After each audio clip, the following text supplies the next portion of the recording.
जितेंद्र आव्हाड यांची कन्या नताशा आव्हाडबाबत देखील सोशल मीडियावरती खालच्या भाषेत पोस्ट लिहिण्यात आली आहे। नताशा आव्हाडने सोशल मीडियावर त्या पोस्टचा स्क्रीनशॉट शेअर करत फडणवीसांना आणि मुंबई पोलिसांना टॅग करत आपला संताप व्यक्त केलाय। गोपीचंद पडळकर यांचे समर्थक असं प्रोफाइलमध्ये लिहिलेल्या काही एक्स पोस्टमध्ये कार्यकर्त्यांनी नताशा आव्हाडबाबत खालच्या भाषेत पोस्ट लिहिली आहे।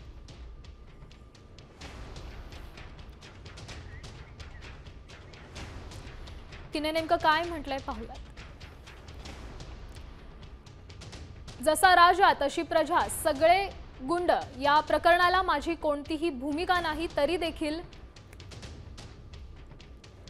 या नीच लोकांकडून मला यात ओढलं जातंय। देवेंद्र फडणवीस आणि पोलीस, तुम्ही मजा पाहत राहा फक्त, असं ट्विट जितेंद्र आव्हाड यांच्या कन्येनं केलंय।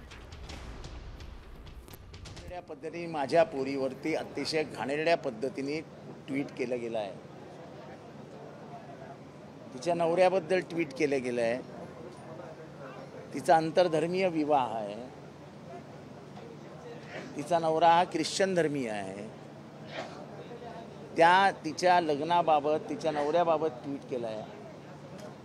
माझ्या पोरींना म्हणजे माझ्या लेकीला जर टार्गेट करणार असतील, मला काय त्याच्याने फरक पडत नाही। माझी लेक कशी आहे, तिचं लग्न कसं आहे, तिचा नवरा कसा आहे, मला माहिती आहे। आणि काय काय प्रकार आहे आता